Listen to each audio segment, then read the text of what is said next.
जय हिंद। आज हम लोग बात करेंगे एक बहुत ही अच्छा डेरिवेशन और बढ़िया डेरिवेशन, और इस डेरिवेशन का नाम है lens maker formula. Lens maker formula 2025 जे बोर्ड के लिए काफी इंपॉर्टेंट है ना। तो आप वीडियो में कंटिन्यू बने रहिए, आपको किसी भी तरह बता रहे कोई प्रॉब्लम नहीं होने देंगे, है ना। तो हेडिंग बनाएंगे आप लेंस मेकर फॉर्मूला। आइए समझते हैं पहले इसका फिगर। देखिए, ये लेंस को बाई कॉन्वेक्स लेंस कहते हैं। क्या कहते हैं? By convex lens. और दो बाउंडेड सरफेस के बीच के ये वाले सेंटर को, दो बाउंडेड सरफेस के बीच के ये सेंटर को ऑप्टिकल सेंटर कहते हैं, और ऑप्टिकल सेंटर से पास होने वाली एक्सिस को प्रिंसिपल एक्सिस कहते हैं। क्या कहते हैं? Principal axis. अब ये मुझे बताइए, यहां पे लेंस के कितने सरफेस हैं? दो सरफेस, एक सरफेस ए, एक सरफेस ए। तो ये वाले सरफेस का नाम हमने पी रखा, और ये वाले सरफेस का नाम हमने पी डैश रखा, है ना। देखिए, यहां पे हमने ऑब्जेक्ट रखा, ऑब्जेक्ट यानी ओ। ऑब्जेक्ट से हमने लाइट को इंसिडेंट किया, ऑब्जेक्ट से मैंने लाइट को क्या किया? इंसिडेंट। अब ये बातें ध्यान दीजिए कि जिस लाइट को मैंने इंसिडेंट किया वो सरफेस क्या है? पी। यानी पी के सरफेस पे हमने लाइट को इंसिडेंट किया। अगर ये पी डैश वाले सरफेस ना होता, मान लेते हैं अगर ये पी डैश वाले सरफेस ना होता, तो क्या पी वाले सरफेस अपना इमेज ऐसे बनाता, अपना इमेज ऐसे बनाता, और इस इमेज को मान लेते हैं आई डैश।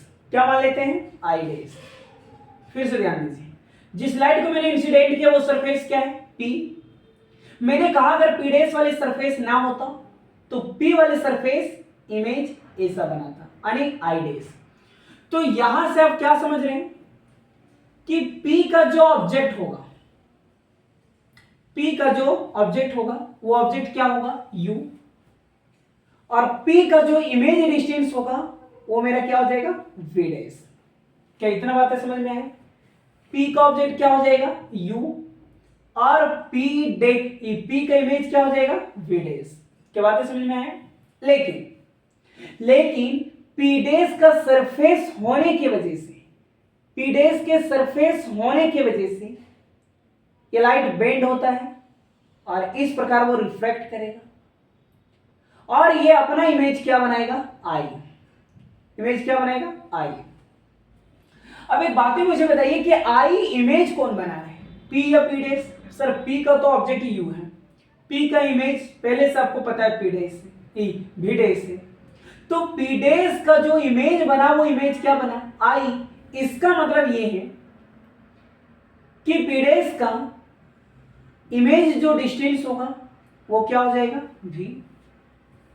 क्या इतना बात आपको समझ में आ रहा है? अगर पी डैश का इमेज डिस्टेंस v है तो पी डैश का ऑब्जेक्ट क्या हो जाएगा? v dash.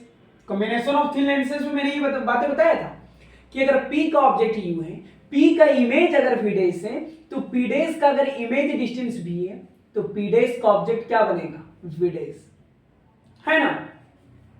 चलिए, अब सरफेस दो है तो नॉर्मल भी कितना बनेंगे? दो। एक नॉर्मल यहां पास करेगा, और नॉर्मल कहां से पास करता है? Centre of curvature, centre of curvature. एक सरफेस ये है तो एक नॉर्मल यहां से पास करेगा, और इस सेंटर को मान लेते हैं सेंटर ऑफ कर्वेचर C2। यानी O से C1 का दूरी R1 और O से C2 तक का दूरी R2। क्या यहां तक कोई कंफ्यूजन है? क्या कोई कंफ्यूजन नहीं है? और लेंस के बाहर कौन से मीडियम होते हैं? Rare medium. तो ये हो जाएगा μ1। लेंस के अंदर कौन सा मीडियम, डेंसर मीडियम, यानी μ2। इधर भी कौन सी मीडियम, रेयर मीडियम। क्या इतना बातें समझ में आए? एक बार थोड़ा स्पीड में और फिगर देख लीजिए। कौन से लेंस हो जाएंगे, बाई कॉन्वेक्स लेंस। कौन सा लेंस, बाई कॉन्वेक्स लेंस। बीच के सेंटर का ऑप्टिकल सेंटर, ऑप्टिकल सेंटर से पास होने वाले एक्सिस का प्रिंसिपल एक्सिस। कौन सा एक्सिस, प्रिंसिपल एक्सिस। देख लीजिए एक बार रिवीजन के तौर पे। ये वाले सरफेस का नाम P, ये वाले सरफेस का नाम P डैश।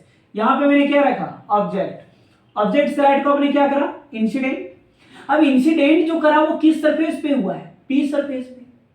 अगर P डैश वाले सरफेस ना होता तो P वाला अपना इमेज ऐसे बनाता, और इमेज क्या बनाता, I डैश। इसका मतलब P का ऑब्जेक्ट क्या हो जाएगा, U, और P का इमेज डिस्टेंस क्या हो जाएगा, V डैश। लेकिन P डैश का सरफेस होने की वजह से ये लाइट इस प्रकार बेंड होता है, और फाइनली वो रिफ्रैक्ट होके इमेज क्या बनाएगा, I। इसका मतलब ये हुआ कि P डैश का इमेज डिस्टेंस V। अगर P डैश का इमेज डिस्टेंस V तो P डैश का ऑब्जेक्ट डिस्टेंस V डैश। क्या बातें समझ में आ रही है? अब एक बात ध्यान दीजिए, सरफेसेस कितने हैं, दो, तो नॉर्मल भी कितने बनेंगे, दो। इस नॉर्मल कहां से पास करता है, सेंटर ऑफ कर्वेचर। एक नॉर्मल ए और एक नॉर्मल ए, तो ये हो जाएगा सेंटर ऑफ कर्वेचर C2। तो यहां से यहां तक का दूरी R1 और यहां से यहां तक का दूरी R2। क्या कोई कंफ्यूजन है क्या, नहीं ना? चलिए चलिए, तो ये था इसके लेंस मेकर का फॉर्मूला। अब मेरे बातें ध्यान दीजिए, ध्यान देने वाली बातें क्या है कि हम बात करने जा रहे हैं सरफेस P की, सरफेस P की। तो एक बात है, मुझे बताइए सरफेस P का ऑब्जेक्ट डिस्टेंस क्या होगा, इसका इमेज डिस्टेंस क्या होगा। अच्छे से ध्यान देंगे, कहानी नहीं सुनेंगे आप, कहानी नहीं चल रहे हम, ध्यान दीजिए। और तीसरा रेडियस ऑफ कर्वेचर। वीडियो को थोड़ा पीछे कीजिए और पीछे करके थोड़ा सा मुझे पॉइंट देख के बताइए कि सरफेस P का ऑब्जेक्ट क्या होगा, इमेज क्या होगा और रेडियस ऑफ कर्वेचर क्या होगा। अभी मैंने आपको बताया कि P का ऑब्जेक्ट U, P का इमेज V डैश। तो object U, image V dash, radius of curvature. देखिए P का ऑब्जेक्ट U, P का image V dash, radius of curvature थोड़ा कंफ्यूज हो जाइएगा। देखिए सरफेस ये है, एक सरफेस ये है, एक सरफेस ये है, तो आप ये वाले सरफेस की बात कर रहे हैं, तो इसका सेंटर ऑफ कर्वेचर क्या है, C1। तो रेडियस ऑफ कर्वेचर क्या हो जाएगा, R1। ये वाले सरफेस, ये वाले, तो रेडियस ऑफ कर्वेचर क्या हो जाएगा, R1। Radius of curvature R1। अब एक बात है, मुझे बताइए क्या स्फेरिकल रिफ्रैक्टिंग सरफेस में आपको ये फॉर्मूला बताया गया था, μ2 by V minus μ1 by U is equal to μ2 minus μ1 by R, बताए गए हैं। चलिए देखिए, μ2 बाई V का मतलब इमेज, V का मतलब इमेज, तो यहां पे इमेज डिस्टेंस क्या है, V डैश, माइनस U का मतलब ऑब्जेक्ट, ऑब्जेक्ट सही है, μ2 माइनस μ1 और R के जगह R1। इस इक्वेशन को कितना मान लीजिए, 1। कोई प्रॉब्लम नहीं है। चलिए अब मुझे बताइए surface P dash, object distance, कौन सा डिस्टेंस, ऑब्जेक्ट डिस्टेंस और इमेज डिस्टेंस और रेडियस ऑफ कर्वेचर। एक खाली जान जाइए, ऊपर वाला जान जाइए, नीचे वाला यूं ही बना दीजिएगा। चलिए बताइए सरफेस P डैश का, सरफेस P डैश का, P डैश जो है वो इमेज क्या बनाया था, I। तो P डैश का इमेज डिस्टेंस V। अगर P डैश का इमेज डिस्टेंस V तो P डैश का ऑब्जेक्ट क्या बनेगा, V डैश। हम बताएं, अगर दिक्कत है तो वीडियो को थोड़ा सा पीछे कीजिए और देखिए। P डैश का इमेज डिस्टेंस V था और P डैश का ऑब्जेक्ट डिस्टेंस क्या था, V डैश। तो object v dash, image v और radius of curvature r2। Formula क्या है, μ2 by v minus μ1 by u is equal to μ2 minus μ1 by r। अच्छा, सरफेस हम किसकी बात कर रहे हैं, पी डैश। देखिए सरफेस पी डैश में आपको कुछ नहीं करना, सरफेस पी डैश में कुछ नहीं करना, जहां μ2 है वह उसको μ1 कर दीजिए, और जो μ1 है वो μ2, क्या करना है, μ2 को μ1, μ1 को μ2। देखिए तो μ2 को क्या कीजिएगा, μ1, v का मतलब इमेज, सही है, v होगा माइनस क्या है μ1, तो μ1 की जगह μ2 बाई u। बात समझ आ रहा है, जहां μ2 वहां μ1, जहां μ1 वहां μ2। अब देखिए u ऑब्जेक्ट, देखिए यहां पे मैंने थोड़ा मिस्टेक किया, u का मतलब ऑब्जेक्ट, लेकिन यहां पे ऑब्जेक्ट डिस्टेंस क्या है, v डैश,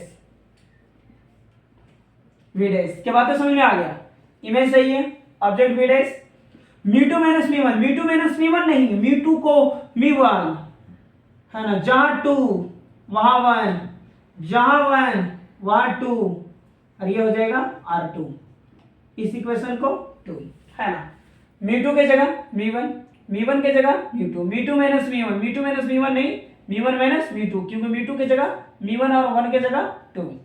क्या बात है, समझ में आए, कोई प्रॉब्लम नहीं है। चलिए यहां तक स्क्रीनशॉट कीजिए, फिर हम मिटाएंगे, है ना। चलिए स्क्रीनशॉट कर लीजिए। अब लिखेंगे एडिंग इक्वेशन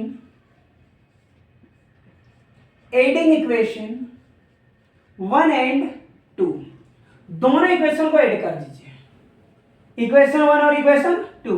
तो इतना प्लस इतना, इतना प्लस इतना μ2 by v dash minus μ1 by u plus क्या हो जाएगा, μ1 by v minus μ2 by v dash, यही है ना।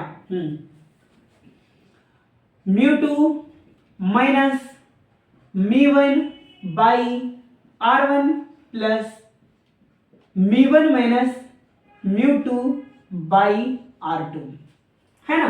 चलिए एडिंग इक्वेशन देखिए, क्या कुछ कटने वाले हैं, क्या कुछ कटेंगे, कटेंगे सर, माइनस प्लस बचेगा -1 by u plus μ1 by v और μ2 minus μ1 by r1 plus μ1 minus μ2 by r2। Plus वाले को पहले लिखते हैं, μ1 by v, μ1 by u, plus वाले को पहले लिखे, माइनस वाले को बाद लिखे। क्यों लिखे समझ में आ जाएगा, क्योंकि सर ये μ1 कॉमन आएंगे तो लेंस फॉर्मूला बनेंगे। अच्छा एक बात मुझे बताइए, μ2 माइनस μ1 है, अगर ये μ1 माइनस μ2 ना होकर अगर इसको μ2 माइनस μ1 बनाते तो सर कॉमन आ जाते। तो एक बात मुझे बताइए, इसको μ2 माइनस μ1 बनाने के लिए क्या कीजिएगा, जैसे μ2 माइनस μ1 है तो हमको μ1 माइनस μ2 नहीं, हमको चाहिए यहाँ μ2 माइनस μ1। तो यहाँ पे μ2 माइनस μ1 कीजिएगा तो माइनस कॉमन लेना होगा, और माइनस कॉमन लीजिएगा तो माइनस प्लस मिलकर क्या हो जाएगा, माइनस। तो μ2 minus μ1 by r1, minus common तो माइनस प्लस मिलकर माइनस, और ये क्या बन जाएगा, μ2 माइनस μ1 बाई r2। प्लस वाला माइनस में क्यों मतलब पता है ना, क्योंकि सर μ1 माइनस μ2 नहीं, इससे मैंने μ2 माइनस μ1 करा। μ1 कॉमन ले लो तो 1 by v minus 1 by u, यहां से भी कॉमन ले लीजिए, μ2 माइनस μ1 कॉमन तो 1 by r1 minus 1 by r2, 1 by f बराबर 1 by v minus 1 by u, इतना बराबर इतना, इतना बराबर इतना, है ना। तो क्या हो जाएगा, μ1 1 बाई f, μ2 माइनस μ1 और 1 by r1 minus 1 by r2। समझ में आ रहा है ना। चलिए क्या इसको μ1 बाई f लिख सकते हैं, μ2 माइनस μ1 और 1/r1 माइनस 1/r2। क्या कोई प्रॉब्लम है ना? चलिए अब एक बात है, मुझे बताइए 1/f रहने दीजिए, m1 को नीचे क्रॉस गुना कर दीजिए, m1 को नीचे क्रॉस गुना कर दीजिए, क्या बनेगा? m2 माइनस m1 बट्टा m1, और ये चलेगा 1/r1 माइनस 1/r2। क्या समझ में आया ना? m1 को नीचे कर दिए तो 1/f हो जाएगा। अब 1/f बराबर यहां क्या कीजिए कि सेपरेट कर दीजिए, m2 by m1 minus m1 by m1, 1/r1 minus 1/r2। 1/f बराबर, देखिए रिफ्रैक्टिव इंडेक्स अगर आप पढ़े होंगे तो म्यू बराबर हम फॉर्मूला बताए थे, m2 बाई m1 है ना? तो m2 बाई m1 की जगह पे क्या लिख सकते हैं? म्यू। m2 बाई m1 की जगह म्यू, कट जाएगा 1/r1 माइनस 1/r2, और ये कौन से फॉर्मूला बन गया आपके? Lens maker formula, m2 by m1 है ना? m2 बाई m1 की जगह क्या लिखे? m1 माइनस कट जाएगा 1/r1 माइनस 1/r2। तो ये थे आपके लेंस मेकर फॉर्मूला, जो कि आपके बोर्ड में 5 नंबर के पूछे जाते हैं। ऑप्टिक्स में जितने भी सारे इंपॉर्टेंट डेरिवेशन होंगे वो सारे डेरिवेशन अपलोड कर दिए जाएंगे, और जनवरी में सारे चैप्टर का सिलेक्टेड ऑब्जेक्टिव और जितने सारे सिलेक्टेड टॉपिक होंगे वो सारे आपको यूट्यूब पे अपलोड कर दिए जाएंगे।